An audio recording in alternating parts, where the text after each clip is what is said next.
There are things in life we bury so deep we think they'll never resurface, but the past has a cruel way of knocking on your door when you least expect it, and in my case, it knocked wearing a clerical collar. Hello, my loves. This is Grandma Joanne, 78 years young, speaking to you from my little corner of Lancaster, Pennsylvania. It's a big town now, but still holds pieces of my story scattered throughout its streets. Today I'm going to share something I've kept in my heart for over 5 decades. A story that changed the course of my life in ways you couldn't imagine. You know, some people say a woman's wedding day is the happiest of her life. And it should have been. Oh, my dears, how it should have been. But sometimes life has other plans, and what should have been a fairy tale can turn into a nightmare in minutes. Before I continue, the team at this channel is running a $500 giveaway for our subscribers. To participate, just like this video and comment with something interesting about yourself. Where you're watching from, how many grandchildren and children you have, what your hobby is, your age, and much more. I'm excited to read the comments and see who wins this amazing prize. I was born in 1946 in a small town called Millfield, in the heart of Pennsylvania. A place where everyone knew everyone, where gossip traveled faster than a tumbleweed rolling downhill, and where a priest's word was worth more than a notarized document. My father, Ernest, owned a small but respected general store. My mother, Connie, sewed for others and made the best pastries in the region. We were a simple family, but happy. I grew up running through dirt yards, climbing apple trees, playing hopscotch with the other girls on the street. Life was hard, but had a sweetness that's hard to find nowadays. Everyone helped each other. Doors stayed unlocked, and we slept without fear of anything except the boogeyman our mothers invented to keep us from going out at night. It was at a 4th of July celebration in 1967 that I met Jack. I was 21, he was 25. He worked as a mechanic at the only garage in town, always had grease-stained hands, but the most beautiful smile I'd ever seen. I remember it like it was yesterday. I was dancing with my cousin when I tripped on my own dress. I would have fallen flat on my face if it weren't for 2 strong hands that caught me. "Careful, miss. Uncle Sam doesn't like to see pretty girls getting hurt at his party," he said, with that smile that made my heart do a somersault. From that day on, Jack never left my side. Every day he'd stop by my father's store to buy something. A pack of cigarettes he didn't even smoke, a box of matches he didn't need, a piece of taffy he'd distribute to the street kids. Any excuse was valid to see me, to exchange a few words, to steal a smile from me. My father, who could be fierce as a bear when he wanted to, soon noticed the young man's intentions. But Jack was hardworking, respectful, from a known family. It didn't take long for Ernest to give his blessing to the courtship, with the condition that everything be done properly, with respect, as was customary. And it was. Jack treated me like I was made of crystal. He took me for walks in the town square on Sundays after church, always with my mother or brother watching. He brought me wildflowers he picked on the way from the garage. He wrote letters that I keep to this day, full of promises of a happy future, a house full of children, eternal love. The marriage proposal came on Christmas 1967. The whole family gathered for dinner, the house smelling of eggnog and roast turkey, when Jack asked permission to speak. He knelt right there in the middle of the living room, took a small box from his pocket, and asked the question every girl dreams of hearing. "Joanne, you're the light of my days, the reason for my living. Would you do me the honor of becoming my wife?" Of course I said yes. I jumped on his neck, crying and laughing at the same time, while the whole family applauded and my mother already started planning the wedding out loud. We set the date for April 13th, 1968. 6 months to prepare everything. The dress, the party, the house where we would live. Those were the happiest months of my life until then. Each day that passed was one day less until I became Mrs. Joanne Wilson. It even had a nice ring to it, didn't it? The wedding dress was made by Mrs. Martinez, the best seamstress in town. White satin, long veil, lace she had brought from Philadelphia especially for me. I insisted on paying every cent with money I saved selling cookies at the market. I wanted it to be mine, earned with my sweat, to enter this new chapter of life on the right foot. The chosen church was St. Mary's, the only Catholic church in town. Father Augustine, who had been there for over 10 years, would be the one to celebrate our wedding. Everyone liked him. He was still young, must have been about 35, always smiling, always willing to help. He visited the sick, taught catechism to children, organized charity events to help needy families. Father Augustine is a saint, my mother would say. God blessed our town with a man like him. How we can be deceived, right, my dears? How we can look at a person and not see the demon living inside them. The week of the wedding, the entire town was in a frenzy. It was the event of the year. Ernest's daughter marrying the best mechanic in the region. The women prepared treats for the party. The men organized the church decoration. The children rehearsed to throw rose petals at our exit. On April 12th, the day before the wedding, I went to church for confession, as was tradition. Every bride had to confess before getting married, to enter matrimony with a clean soul. Father Augustine received me with his usual smile, led me to the confessional. "Nervous, my child?" he asked. "A little, Father, but more anxious than nervous. I can hardly wait to start my life with Jack. It's natural. Marriage is a sacred sacrament, a union blessed by God. I'm sure you'll be very happy." I confessed my silly little sins, a little lie here, gossip there, an impure thought somewhere else. Father Augustine gave me absolution, wished me happiness. I left the church feeling light as a feather, ready to start my new life. If only I had known what awaited me the next day. April 13th, 1968 dawned beautiful. Bright sun, blue sky without a cloud, birds singing as if celebrating with me. I woke up at 5 in the morning, too anxious to keep sleeping. I took a long bath, washed my hair with rose soap my godmother had given me as a gift. At 7, friends arrived to help me get ready. The house turned into a women-only party. Laughter, conversations, advice for the wedding night that made me blush to the roots of my hair.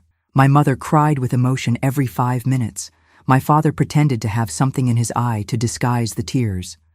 The wedding was scheduled for 4 in the afternoon. At noon, we began the final preparation. The dress was put on with all care, each button fastened with love, each pleat adjusted to perfection. The veil was secured with pins that my grandmother had used in her own wedding, 50 years before. Something old, for luck. At 2 o'clock, I left home for the church. Tradition dictated that the bride arrive earlier to make the final preparations in the small room at the back of the sacristy. It was a small but tidy room, with a large mirror, chairs, a small table with a water pitcher. Brides used it to add final touches, calm their nerves, pray a little before the ceremony.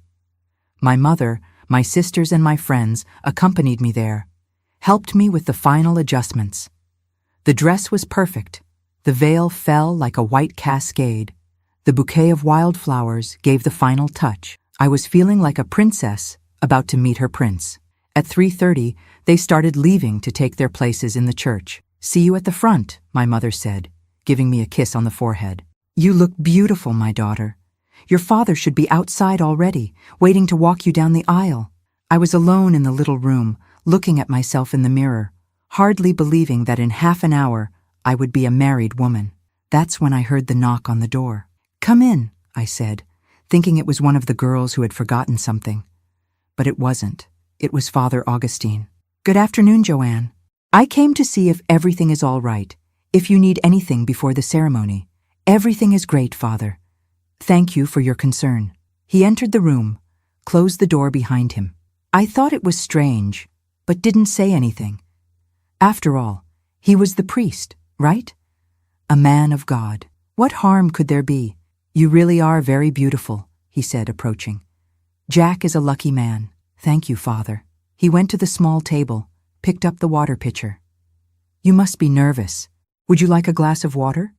It will help calm you down." I was indeed thirsty with anxiety. "Yes, please, Father. Thank you very much." He served the glass, handed it to me. The water had a slightly bitter taste, but I thought it was because of my nervousness. I drank it all at once. "There," he said, taking the empty glass from my hand. "Now just relax and everything will be fine." It was a matter of minutes. Suddenly, I felt a strange dizziness, weak legs, blurry vision. I tried to support myself on the chair, but my strength was abandoning me.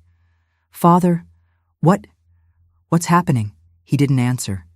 He just stood there, watching me with a look I had never seen before. A look that gave me fear, great fear. I tried to scream, call for help, but my voice wouldn't come out. My body no longer obeyed me. I slowly slid to the floor, the wedding dress spreading around me like a white shroud. The last thing I saw before blacking out was his face approaching, that smile everyone thought was saintly transforming into something monstrous, diabolical. After that, only darkness. When I began to wake up, the first thing I felt was pain.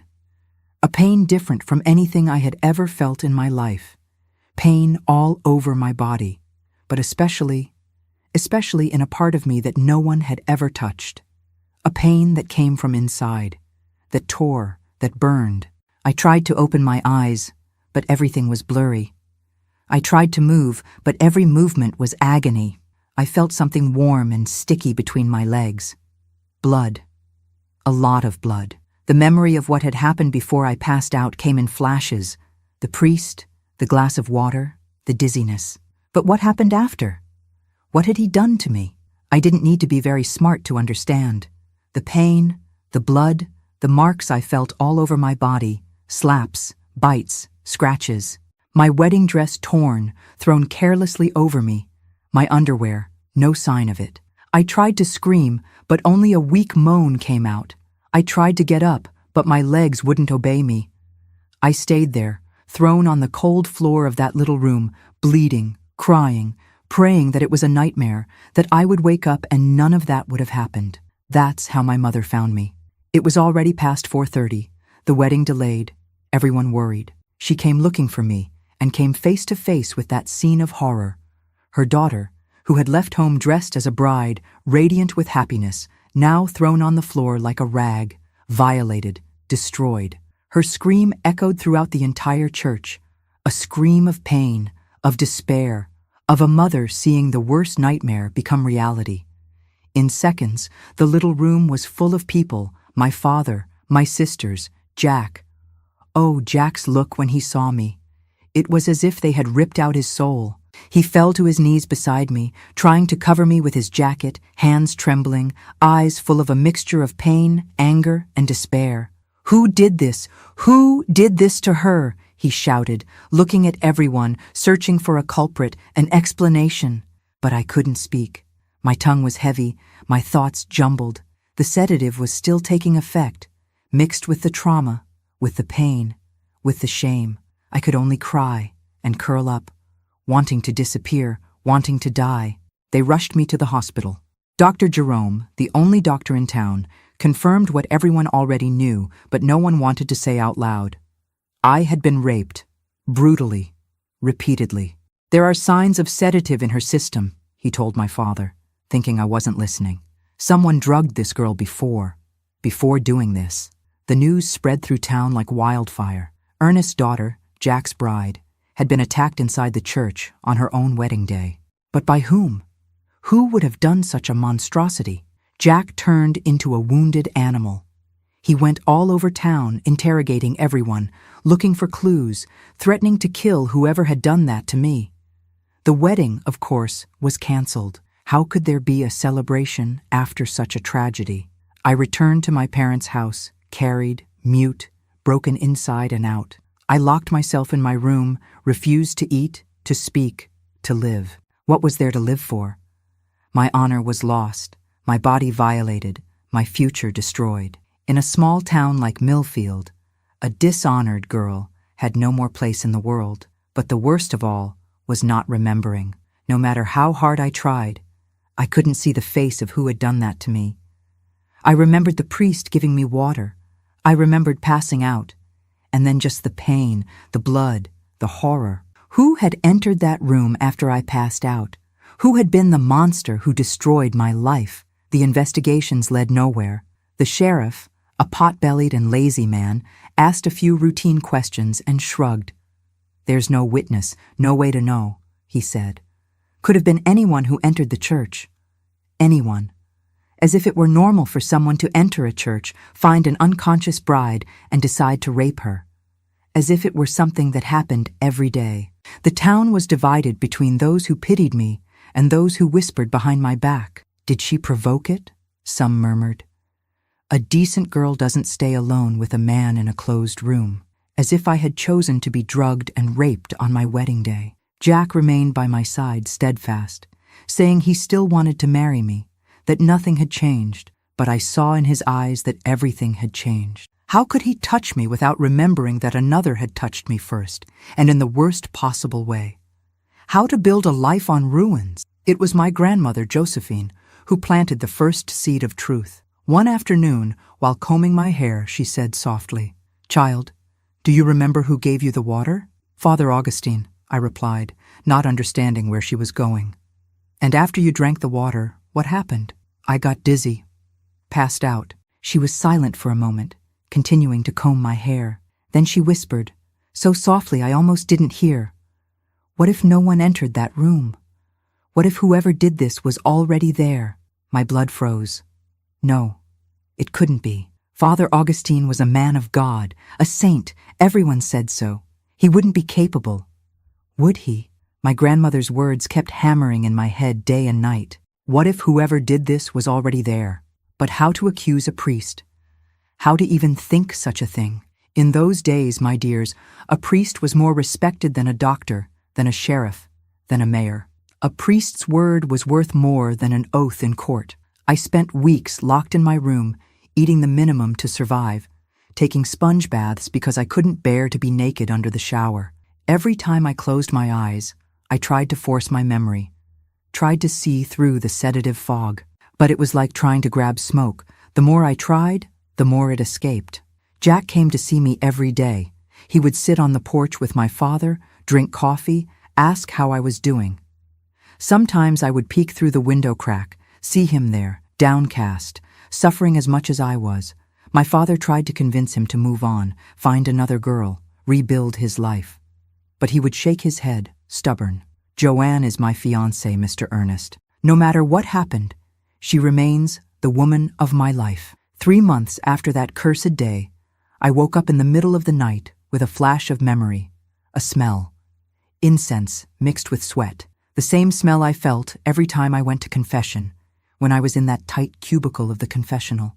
The same smell that was in the little room before I passed out. I got out of bed trembling, my heart racing. Could it be? My God in heaven, could my grandmother be right? Could it have been the priest? The next day I gathered courage and told Jack. I called him to talk in the backyard, away from curious ears.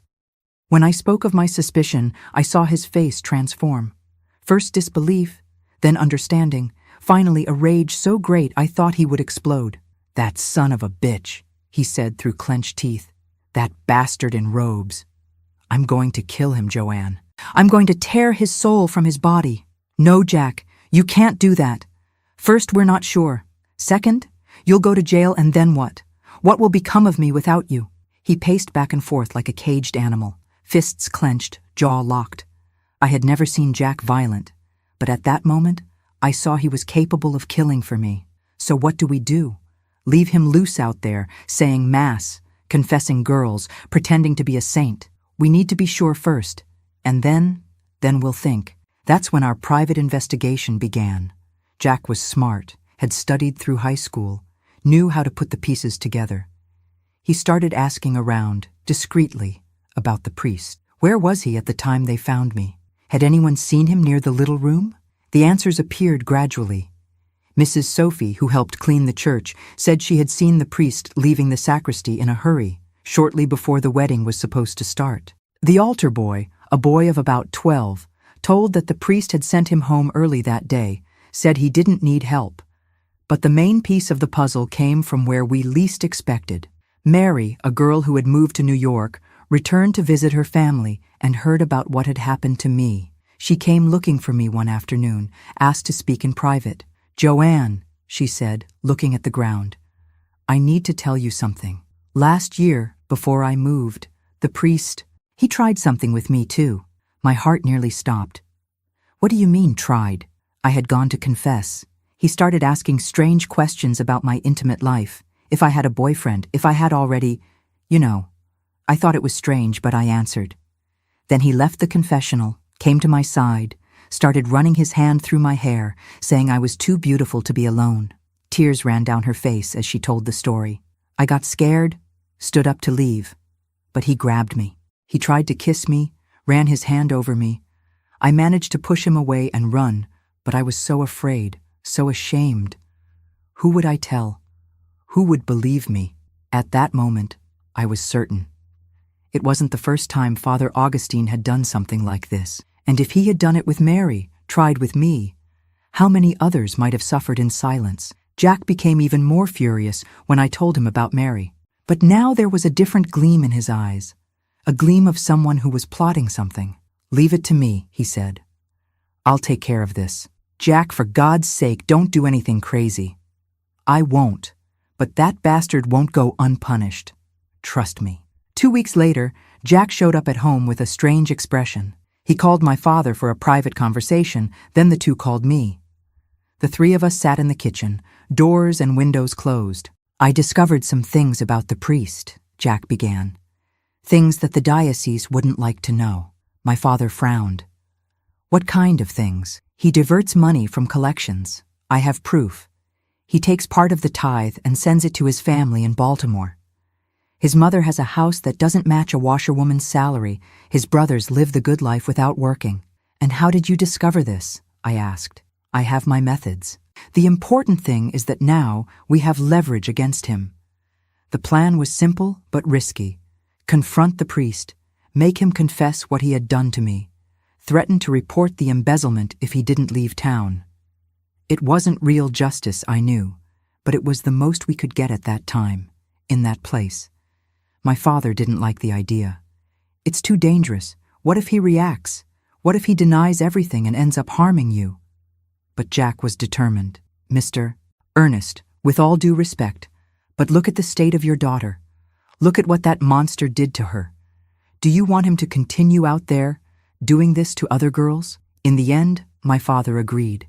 But he insisted on going along, even took the old revolver he kept at home. I stayed at home with my mother and sisters, praying that everything would go well, that there wouldn't be an even greater tragedy.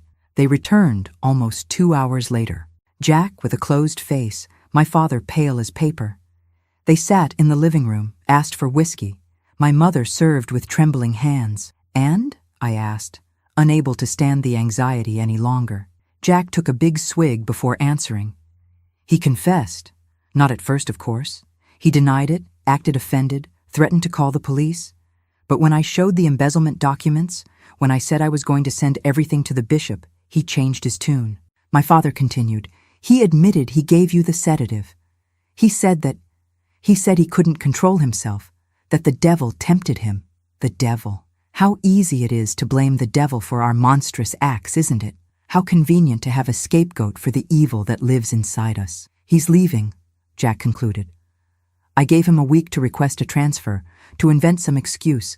If he doesn't go, I'll send everything to the bishop and the police." A week later, Father Augustine announced at Mass that he had been transferred to a parish in rural Maryland. He said it was God's will that he had to take the word to more needy places. Some church ladies even cried, lamenting the loss of such a good priest. If they only knew. But his departure didn't heal my wounds. The trauma was there, deeply ingrained, haunting me day and night. I couldn't enter a church without shaking. I couldn't see a clerical collar without feeling nauseous. I couldn't imagine being touched by any man, not even by Jack, who had all the patience in the world with me. The town continued to gossip, speculate, judge. Without knowing the truth, they invented their own versions. Some said I had a secret lover who had attacked me out of jealousy. Others, that it was a voodoo thing, a spell cast by some envious woman. And there were always those who insinuated that the fault was mine in some way. 6 months after that fateful day, Jack came with a proposal. "Joanne, let's get out of here. Let's go somewhere else. Start over. Get married far from these stairs, these poisonous tongues." But where? "And our family? I have a cousin in Lancaster. He has a garage there, needs a mechanic. It's a big town. Nobody will know our story. We can start from scratch." The idea of leaving Millfield was both frightening and liberating at the same time. Frightening because it meant leaving behind everything I knew, my family, my roots. Liberating because it was the chance to escape the pitying looks, the whispers, the memories that haunted me at every corner. My parents were reluctant at first, but seeing my condition, seeing that I wasn't getting better, that I continued to wither away in that town that had become my prison, they eventually agreed. My mother cried a lot, hugged me as if she would never see me again. "Go, my daughter," she said. "Go be happy far from here. Forget this misfortune and build a new life." In January 1969, Jack and I left for Lancaster. We took few things, some clothes, essential furniture, and a lot of hope for better days.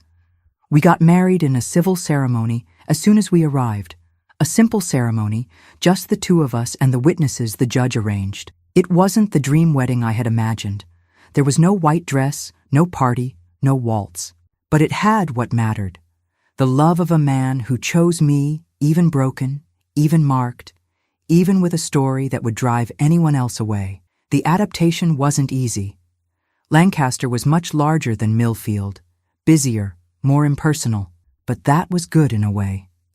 Nobody knew who we were, where we came from, what had happened.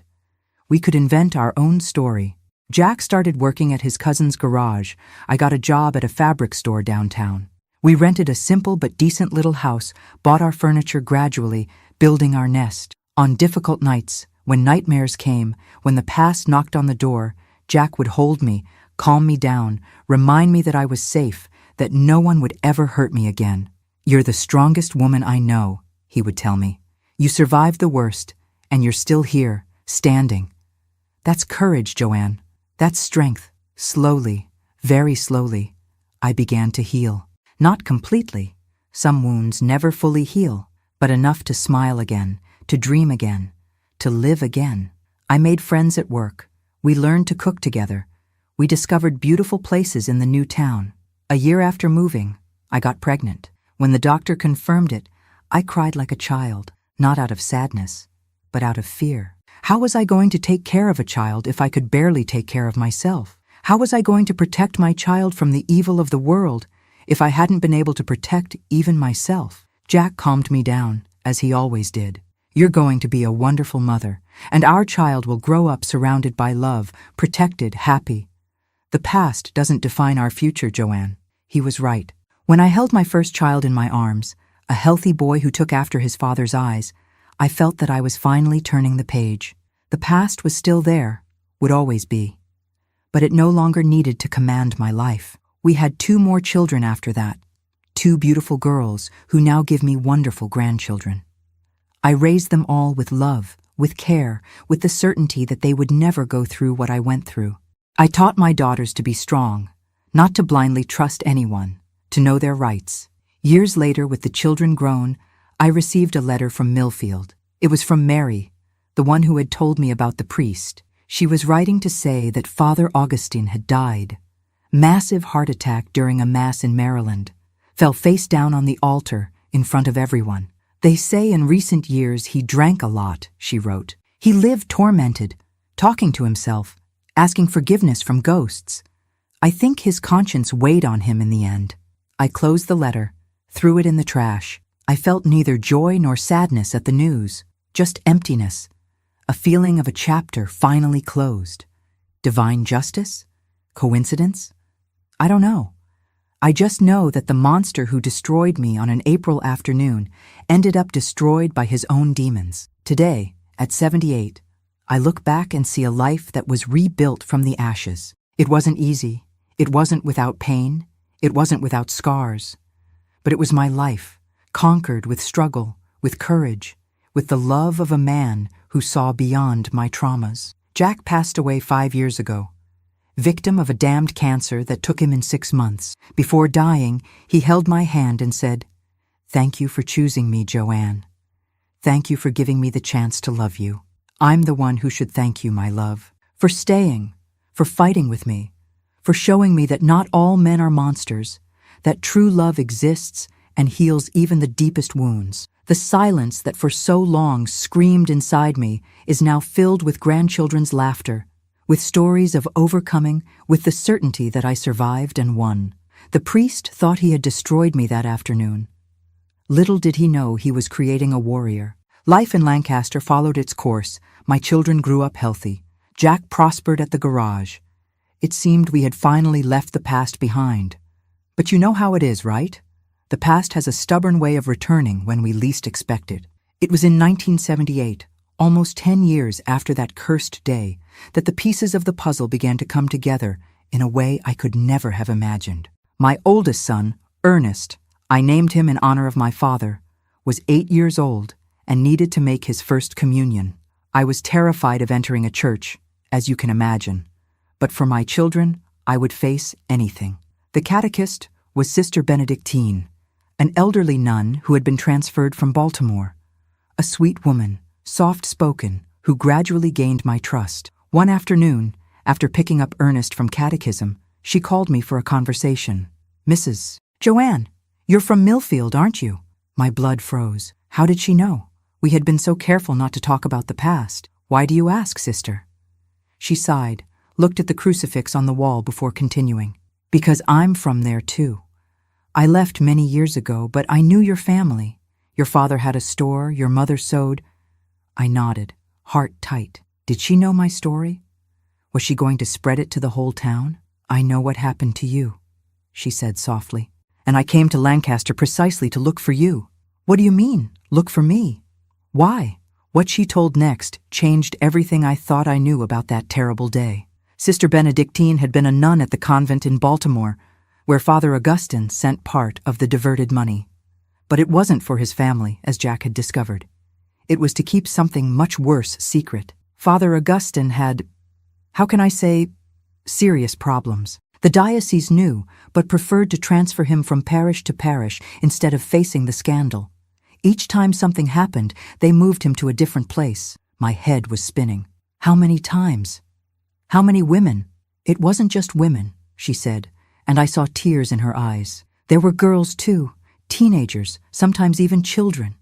You weren't the first, nor the last." I felt such rage that my whole body trembled. How many lives had that monster destroyed? And the church knew? Knew and did nothing? "Why are you telling me this now?" "Because I need your help. There's a group of women, his victims, who are organizing. We want justice, even if delayed. We want the church to recognize what it did, to pay for its complicit silence. The idea of reliving it all, of making my most painful secret public, terrified me. But thinking about how many others had suffered like me, how many more could suffer if we continued silent. "I need to think," I said. "Talk to my husband." Jack, as always, supported me. "If that's what you want, if you think it will help, I'm with you. Always." It took me a month to gather courage. A month of sleepless nights, of conversations with myself, of prayers asking for strength. In the end, what decided me was thinking about my daughters. What if one day they went through something like this? What if the silence of women like me allowed other predators to remain free? I went back to Sister Benedictine. "I'm in. What do I need to do?" What I discovered in the secret meetings that followed was stomach-turning. We were 12 women, of different ages and from different towns, but with frighteningly similar stories. Father Augustine had a method. He would gain trust, choose the most vulnerable victims, use sedatives when necessary. Mary Grace from Harrisburg had been attacked at 15 during a confession. Connie from Elizabethtown was drugged during spiritual counseling. Each account was a punch to the stomach, a confirmation that evil had worn a collar for years, protected by silence and connivance. "We need concrete evidence," said Sister Benedictine at one of the meetings. "Documents showing that the diocese knew and covered up." That's when I remembered something. In the investigations Jack had done, he mentioned finding some strange papers, some letters. At the time, we focused on the embezzlement, but could there have been something more? I went home determined to go through our keepsakes. Jack kept everything, was organized like no one else. At the bottom of a shoebox, I found it. 3 letters written by Father Augustine to the bishop, confessing weaknesses of the flesh and requesting transfers. The dates matched the accounts of some of the women. "This is gold," said Sister Benedictine when I showed her. "Proof that he confessed to the crimes and that the diocese, instead of reporting, just moved him around." We decided to look for a lawyer. Mr. Reynolds, a young idealistic man who had just opened an office in Lancaster. When we told our stories, I saw the indignation on his face.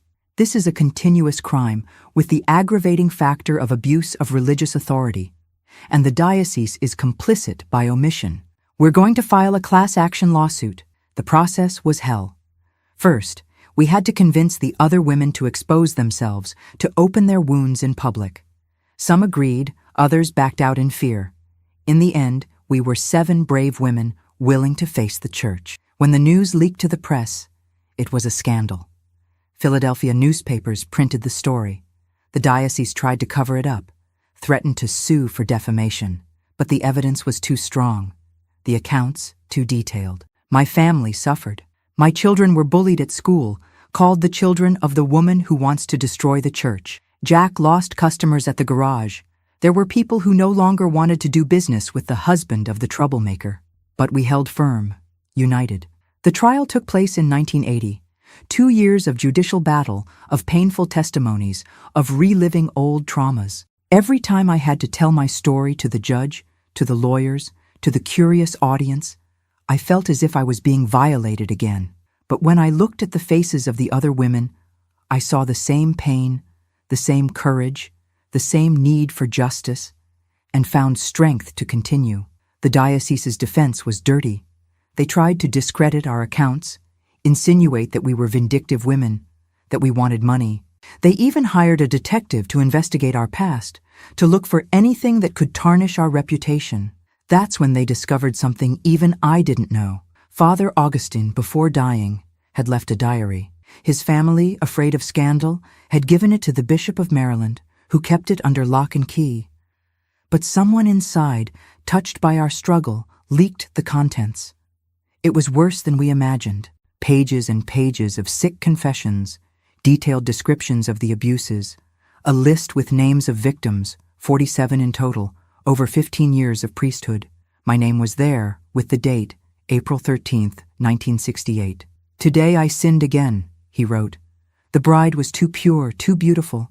The devil tempted me and I gave in. May God forgive me, but it was worth it. Worth it. As if destroying my life had been a momentary pleasure that justified everything."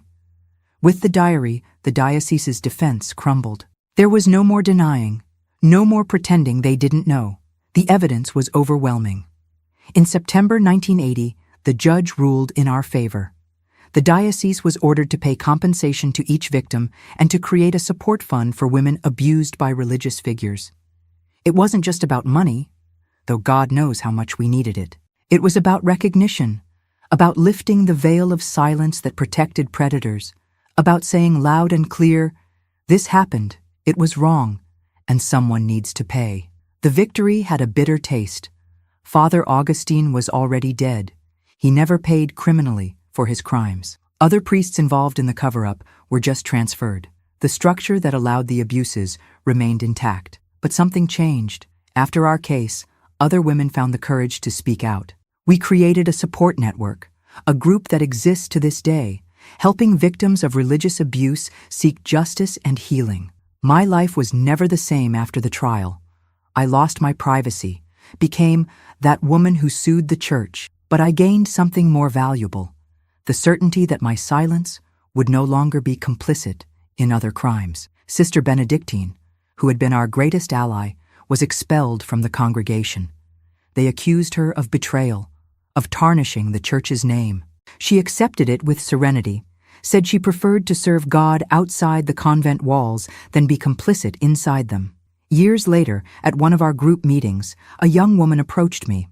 She was about 20, frightened eyes, the manner of someone carrying a heavy secret. "Mrs. Joanne," she said, "I need to thank you. Because of your courage, because of the lawsuit, my mother didn't let me be alone with the priest in our parish. She suspected, protected me. You saved my life." I cried like a child that day. All the pain, all the exposure, all the struggle had been worth it for that moment, for knowing that at least one girl had been spared the horror I lived through. Jack hugged me that night, proud. "You're a warrior, Joanne. You transformed your pain into a shield for other women. That's true faith." He was right. True faith wasn't in the men in collars who preached one thing and did another. It was in us, Broken women who found strength to fight, to protect others, to scream when they wanted us to stay silent. The discovery that the church knew that it had been complicit by omission could have destroyed my faith. But I discovered that God doesn't just dwell in churches. He dwells in the courage to speak out, in the strength to rebuild, in the love that heals, in the justice that may be delayed but doesn't fail. Today, when I look back, I see that that priest thought he was destroying a defenseless bride. Little did he know he was creating a warrior, a voice that would multiply into many other voices, a cry that would echo for decades demanding justice. The confrontation with Father Augustine was just the first step in a much larger battle against an entire system that protected predators dressed as saints. When Jack and my father returned home that night, after hearing the priest's forced confession, I saw in their faces a mixture of relief and frustration. We had discovered the truth, yes, but so what? What could we do with it in a society where a priest's word was worth more than a woman's life? In the days following Father Augustine's departure from Millfield, the pressure for us to keep silent came from all sides. The new priest, Father Anthony, a newly ordained young man who came to replace Augustine, stopped by our house one afternoon. He said he came to console the family in difficult times, but it soon became clear what his true mission was. "I know you've been through terrible moments," he said, sitting in our living room, drinking the coffee my mother served out of politeness. "But it's important not to nurture feelings of revenge. God's mercy is infinite, and we must forgive even those who have done us harm." Jack, who until then had controlled himself, couldn't take it anymore. "Father, with all due respect, but you weren't here when they found my fiancée bleeding on the floor of your church. You didn't see the state she was in, didn't go through nights of nightmares, didn't witness—" "My son," the priest interrupted, "I understand your pain. But spreading rumors about a man of God can be more harmful to you than you imagine. The community needs peace, unity. It would be better for everyone if this matter stayed in the past." Rumors. He called my rape rumors, as if my pain, my trauma, my destroyed life were just small-town gossip. At that moment, I understood that we weren't just facing individuals, but an entire institution willing to sacrifice its victims to protect its image. My father, the religious and respectful man he had always been, this time didn't bow down. "Father Anthony, my daughter was violated inside God's house by someone who should protect her. If you think we're going to pretend nothing happened so as not to bother anyone, you're very mistaken." The priest left without getting what he wanted. But he came back several times, always with the same litany about forgiveness, mercy, and the greater good of the community. Sometimes he came accompanied by influential parishioners, the mayor, the pharmacist, women from the congregation who looked at me with a mixture of pity and censure. "Joanne is a good girl," they would say to my mother, "but she needs to understand that certain things are better left quiet, for her own good. No one will want to marry a girl who goes around saying these things about priests, saying these things, as if reporting a rape was bad manners, as if seeking justice was a lack of composure." The weight of silence was crushing. It came from all sides, suffocated more than the trauma itself. Jack, my dear Jack, was being eaten up inside. He saw the love of his life destroyed, had discovered who was responsible, but couldn't do anything. The priest's impunity, protected by the collar and by the system, drove him crazy with anger. "It's not fair, Joanne," he would tell me, pacing back and forth in the yard like a caged animal. "That bastard destroyed you, destroyed our dreams, and he'll continue out there as if nothing happened. He'll celebrate masses, give spiritual advice, maybe do this to other girls." It was this last possibility that tormented me the most. What if my silence cost another young woman's life? What if my cowardice allowed another monster to remain free? But at the same time, what choice did I have? Formally reporting it would mean reliving everything again, exposing my intimacy to disbelieving sheriffs, facing church lawyers who would do everything to destroy me. "What if we left?" Jack suggested one night, after another unwanted visit from the priest and his followers. "We don't need to stay here, enduring this pressure. We can start over somewhere else, where nobody knows our story." The idea was both tempting and terrifying at the same time. Tempting because it represented freedom, the chance to escape the looks of pity and judgment. Terrifying, because it meant leaving behind my whole life, my family, my roots. But it's like running away, I argued. It's like giving reason to those who say the fault is mine. It's not running away, love. It's strategy. It's choosing our battles. Here, we both know we don't have a chance. The church is too strong, has too much power. Somewhere else, we can build our life without carrying this weight. We talked for weeks about the possibility. My family was divided. My father wanted us to stay, to face the situation with our heads held high. We didn't do anything wrong, he would say. Why do we have to leave like criminals? My mother, more practical, saw things differently. Here she'll never have peace. Everyone will always remember, always whisper, somewhere else. She can just be Joanne, not Joanne who was attacked in the church. My sisters were also being affected. At school, the other children repeated what they heard from their parents. Your sister is the one who... And the malicious comments would follow. They would come home crying, asking why people were so cruel. The social pressure increased as the days passed. The town was divided between those who discreetly supported us and those who preferred to believe that it was all invention or exaggeration. The most fervent church ladies were the worst. They spread rumors that I had provoked the poor priest, that I was making up stories to get attention. A decent girl doesn't stay alone with a man in a closed place, they would whisper at the market. If something happened, she must have given reason. Jack couldn't stand hearing these things. More than once, he almost got into a fight because of malicious comments. On one occasion, the son-in-law of one of the church ladies said at the garage that a woman who respects herself doesn't go around inventing stories about priests. Jack dropped his wrench and went after the man. He would have broken his face if other mechanics hadn't held him back. "You don't know anything," he shouted beside himself. "You didn't see the state she was in. You don't know what that monster did. And you're there, repeating poison, destroying someone who's already destroyed." The episode went around the whole town.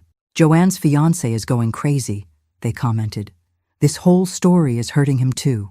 As if the madness was ours for not silently accepting injustice. The last straw was when Father Anthony decided to give a sermon on slander and defamation at a Sunday Mass. He didn't mention names, of course, but everyone understood who he was referring to. "There are among us," he said from the pulpit, "people who insist on spreading lies about men of God, who prefer to feed hatred rather than seek reconciliation, who choose revenge instead of forgiveness." My mother, who was at Mass, stood up and left in the middle of the sermon. Other people followed her. Few, but enough to cause a stir. When she got home, she was shaking with anger. "He's calling you a liar in front of everyone," she said. "This can't continue like this." That's when we made the final decision.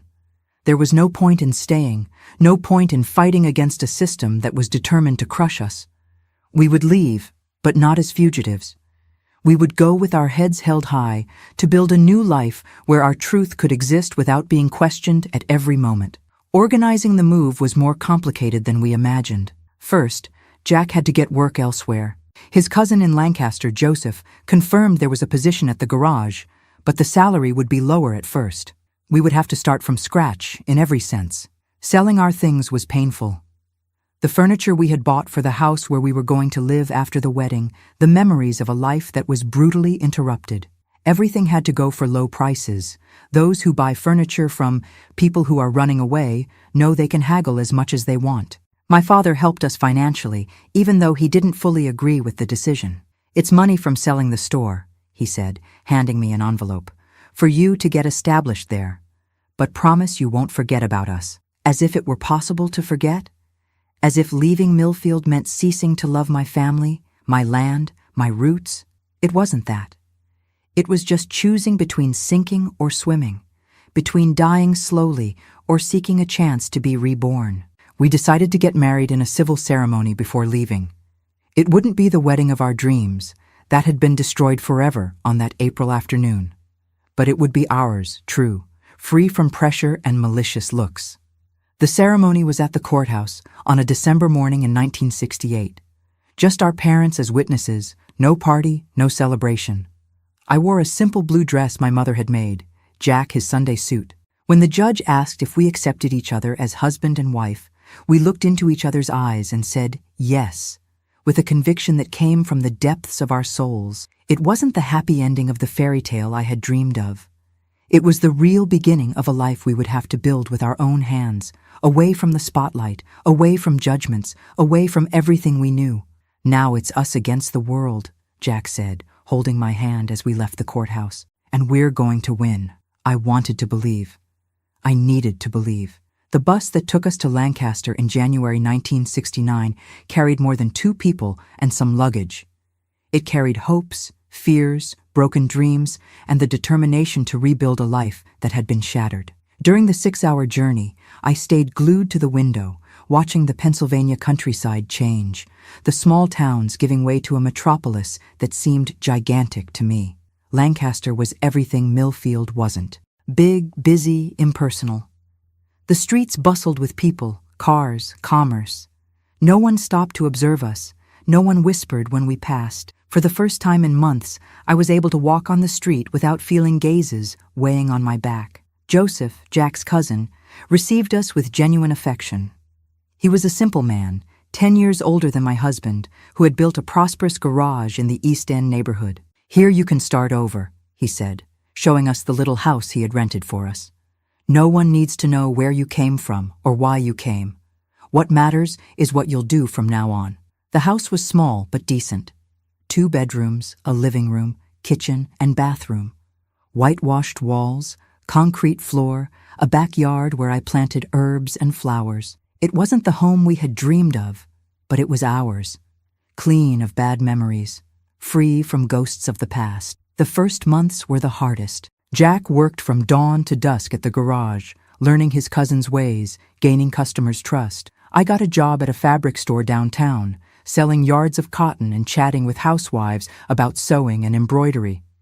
It was liberating to be able to talk to people who knew nothing about me. To them, I was simply Joanne, the new girl who had come from the countryside to work in the city. I told them I was married, that my husband was a mechanic, that we were starting our lives. Simple truths, without weight, without hidden meanings. On difficult nights, and they still came, with nightmares and memories that assaulted me without warning, Jack would hold me, calm me down, remind me of where we were and why we were there. "That's behind us," he would whisper in my ear. "This is our future. Here, no one can judge us or hurt us." Gradually, we integrated into the new community.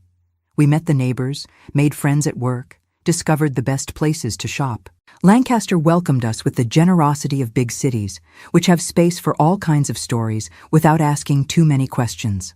In November 1969, almost 2 years after that terrible day, I discovered I was pregnant. The news caught me by surprise, not because we weren't expecting it, but because I had stopped believing my body could generate life after so much violence. When I told Jack, I saw tears in his eyes, not of sadness, but of pure, uncontained joy. "Everything will be all right," he said, hugging me carefully as if I were made of crystal. "Our child will grow up free, happy, without carrying the weight of what we went through." The pregnancy was both a blessing and an ordeal. A blessing because it gave me a new purpose, a reason to look forward instead of backward. An ordeal because fear consumed me. What if I couldn't be a good mother? What if my traumas affected my child? What if the world out there was as cruel to him as it had been to me? Dr. Edmund, the doctor who followed me, was a kind man who noticed my anxiety. "First pregnancy is always like this," he would tell me. "Normal to be nervous. But you're strong, Joanne. You'll be a wonderful mother." If he knew the whole truth, would he say the same thing? But that was the beauty of Lancaster. I could just be a pregnant woman, not a victim carrying scars. Ernest was born on a July dawn in 1970, after a long but uncomplicated delivery. When the doctor placed that tiny being in my arms, I felt something I hadn't experienced in 2 years. Pure joy, without mixtures, without shadows. He was a beautiful, healthy boy, with his father's eyes and a strong cry that filled the maternity ward. Looking at him, I understood that life had given me a second chance. Not to forget the past, that would never be possible, but to build something beautiful on the ruins. "Look," Jack said, touching our son's little face with trembling fingers. "He's perfect, our miracle." He really was a miracle. After so much destruction, so much pain, we were capable of creating life, of generating love, of being a family. The name Ernest was chosen in honor of my father, who had supported us even when he didn't agree with our decisions. 2 years later came Mary Connie in honor of my mother, a serene girl with big eyes and an easy smile who completed our small family. And 3 years after that, our youngest, Anna Beth, who arrived full of energy to shake up our routine. Raising 3 children in the 1970s without the support of the extended family wasn't easy, but each challenge overcome was a victory. Each milestone reached a proof that we had made the right choice. My children grew up free from the weight of our story, surrounded by love and protection. I taught them, especially the girls, the importance of knowing their rights, of not accepting abuses of authority, of trusting their own instinct when something didn't seem right. Without telling the sordid details of what I had been through, I planted in them seeds of courage and discernment. If anyone tries to make you feel uncomfortable, I would say, no matter who it is, teacher, priest, neighbor, anyone, you run and tell me. A promise to keep a secret about something bad is worth nothing. For 15 years, I lived under the illusion that I had managed to bury my past forever. My children were growing up healthy. Jack was prospering at the garage. He had become his cousin's partner. Our life seemed finally on track. But in 1984, a letter changed everything.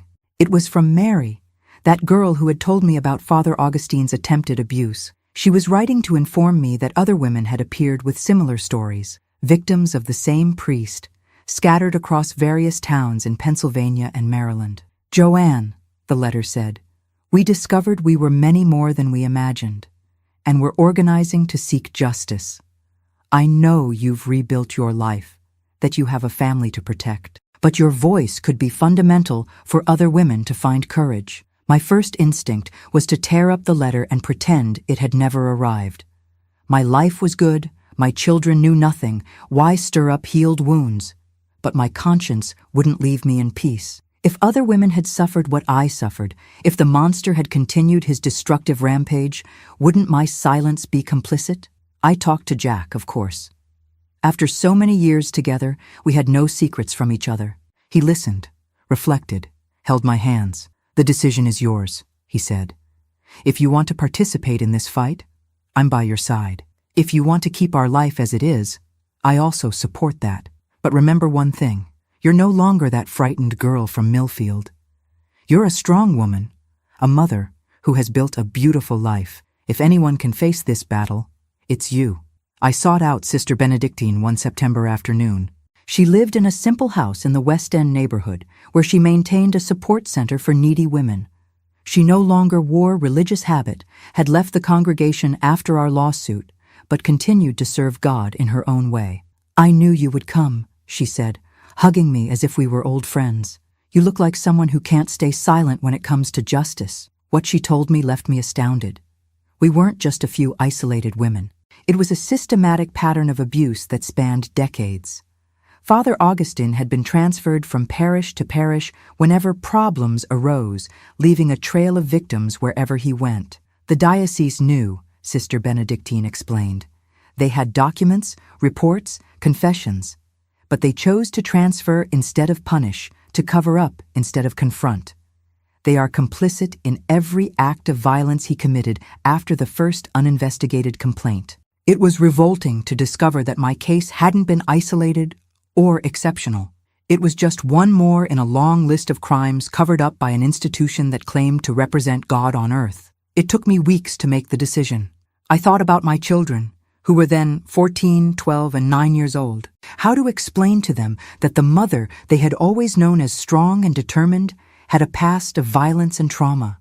How to protect them from the consequences of a legal battle against the church. But I also thought about how many other Joannes might be suffering in silence. How many shattered families, how many predators protected by the collar and institutional power. Mom, my oldest daughter said to me one night, seeing me too worried to hide it, "Are you okay?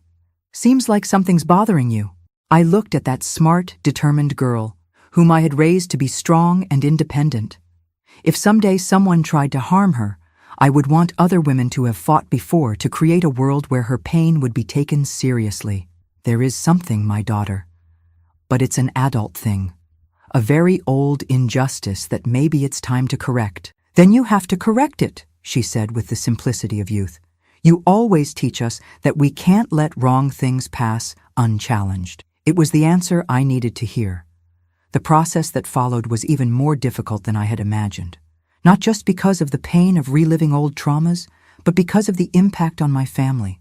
When the news leaked to the press, journalists discovered our identity, our address, our story. My children came home from school with questions they didn't know how to ask.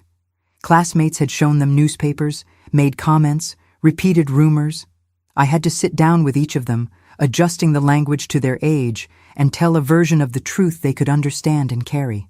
"Why did you never tell us this before?" Ernest asked, with the typical teenage revolt against injustices. "Because sometimes we need time to become strong enough to fight. And because I wanted to protect you from a very sad story." "But now you're fighting," Mary Connie observed. "Now I'm fighting so other girls don't go through what I went through. So you grow up in a world where these things don't stay hidden." It was hard, but our children surprised us. Instead of shame or revolt, they showed pride. Pride in having a brave mother who wouldn't be silent in the face of injustice. They began to defend our cause at school, to counter malicious comments, to position themselves as children of a warrior. When we won the lawsuit in 1985, the feeling was strange, joy mixed with emptiness. We had proven our truth, forced the recognition of injustice, obtained compensation. But Father Augustine had been dead for 5 years. He would never pay criminally for his crimes. He would never look his victims in the eyes and admit the harm he caused. The victory was important, less for what we achieved and more for what it represented. Other women found courage to speak out. The church was forced to create protocols to deal with abuse allegations. The veil of silence that protected predators was torn, even if partially. "It's not about revenge," I told reporters after the sentence. "It's about preventing other families from going through what we went through. It's about saying loud and clear, these things happen, they are wrong, and those who do them will pay." Today, at 78, I look back and see a life that could have ended on that April afternoon in 1968. But it didn't end. It was transformed, resignified, made stronger by its own scars. My children have become wonderful adults. Ernest is a mechanic like his father, but studied engineering and has his own garage. Mary Connie became a lawyer, specializing in defending women victims of violence. Annabeth is a teacher and works with sex education in schools, teaching children about consent and protection. "You planted in us the seed of justice," Mary told me on one occasion. "Each case I take, each woman I help find courage to speak out, is a continuation of your fight." I have 8 grandchildren now who are growing up in a world different from the one I knew. Not perfect, of course, but where a victim's word carries more weight, where allegations are investigated, where silence is no longer the only option. Jack passed away 5 years ago, victim of a cancer that took him in 6 cruel months. Before dying, he held my hand and said, "Thank you for letting me love you. Thank you for building this beautiful family with me. Thank you for showing me that love is stronger than any trauma. I'm the one who should thank you, my eternal love, for staying when others would have fled, for choosing to rebuild instead of abandon, for giving me children who carry our love forward, multiplying it in future generations. If you've made it this far in my story, my dear, thank you for listening. It wasn't easy to tell, even after so many years. But I've learned that silence is injustice's best friend, and I don't want to be complicit in any evil anymore. If you've been through something similar, know that you're not alone. The fault is never the victim's. Trauma can change your life, but it doesn't need to destroy it. It's possible to rebuild, to love again, to be happy, even carrying scars. If you know someone who's been through this, be patient. Healing has no set deadline. Some take months, others years, some a lifetime. The important thing is not to give up on yourself, not to let evil win. And if you're in a position of power, be it parent, teacher, religious leader, anything, remember, with power comes responsibility. Use it to protect, not to oppress, to liberate, not to imprison, to heal, not to hurt. The world still has much evil, much suffering, much injustice. But it also has people like Jack, like Sister Benedictine, like my children, like each of the brave women who joined me in the fight. It has love, hope, possibility for change. I survived the worst day of my life and built decades of good days on the ruins. If I could do it, you can too. Don't give up. The world needs your light, your strength, your story, and always remember, you are stronger than you imagine, braver than you believe, more loved than you suspect. Your life has value, your voice has power, your existence makes a difference. That priest thought he was destroying a defenseless bride on an April afternoon. Little did he know he was forging a warrior who would inspire other warriors, in a chain of courage that has already lasted more than 5 decades and will last much longer. From the ashes of my destroyed dream, a real, true, powerful life was born. And that, my dears, that no one can take from me.